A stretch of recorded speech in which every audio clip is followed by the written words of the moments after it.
Nino Lauretta, tracciamo il consuntivo di questo convegno, giunto quest'anno alla 62esima edizione. Le tue sensazioni, le tue emozioni quali sono? Senz'altro positivo come sempre, i ragazzi hanno partecipato in massa a tutti i laboratori, per cui un grande successo da questo punto di vista, relazioni di altissimo profilo e quest'anno c'è questa novità di questo piccolo passo, piccolo ma importante passo ad Agrigento e abbiamo voluto chiudere al Palacongressi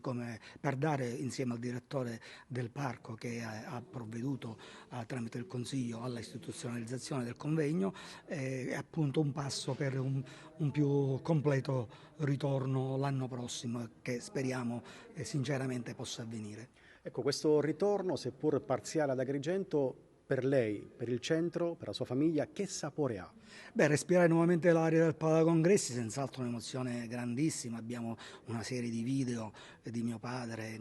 specialmente in chiusura, che testimonia la grande partecipazione e appassionata partecipazione dei ragazzi che mio padre ha sempre messo al centro di ogni suo progetto, specialmente quello di avvicinamento e accostamento allo studio, all'opera di Luigi Pirandello. È stato un grande successo perché il parco finalmente ha istituzionalizzato il convegno e speriamo nel 63esimo di poter svolgere tutto nella città di Pirandello. Il convegno è andato molto bene, è stato un modo per i ragazzi di conoscere Marta Abba e Pirandello in presa diretta attraverso le lettere, come se si entrasse nel laboratorio dello scrittore e soprattutto nelle dinamiche teatrali. Le tesine pervenute sono state 43 di buono e ottimo livello. Possiamo considerarci contenti e siamo già pronti per il 63esimo convegno su Uno, Nessuno e 100.000 a 100 anni dalla pubblicazione del romanzo che nel 25 era stato pubblicato a puntate nella fiera letteraria Una Rivista e poi nel 26 ha avuto l'edizione completa. Quindi il centro va avanti e ci auspichiamo che il territorio possa con gli alberghi e con la sistemazione alberghiera un altro anno permetterci di svolgere il convegno per intero nella città del caos. È stato un convegno di grande vitalità e anche insolito per il fatto che i ragazzi questa volta, alla fine delle relazioni anche dotte dei docenti, hanno preso l'assalto, hanno preso il microfono e hanno fatto delle domande che mostravano il loro coinvolgimento, che è una cosa che io sul piano personale ho sempre auspicato. Il focus era dedicato all'avventura del teatro d'arte e in particolare all'esperienza amorosa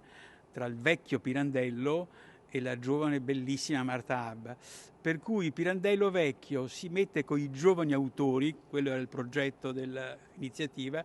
ma in realtà si mette con la giovane attrice che lo ha in qualche modo plagiato, fulminato in una relazione platonica. E sono emerse tutte queste sfumature, queste profonde ambiguità, per cui la sua drammaturgia al maschile com'era, laica, disincantata, sillogistica, si è trasformata in un teatro al femminile. Quest'anno si è concluso lo sguardo sul Pirandello degli anni '20, in particolare con riferimento a Marta Abba, e si è finalmente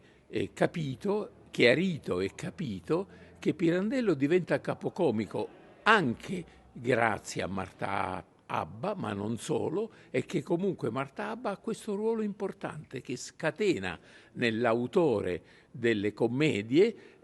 la vocazione piena alla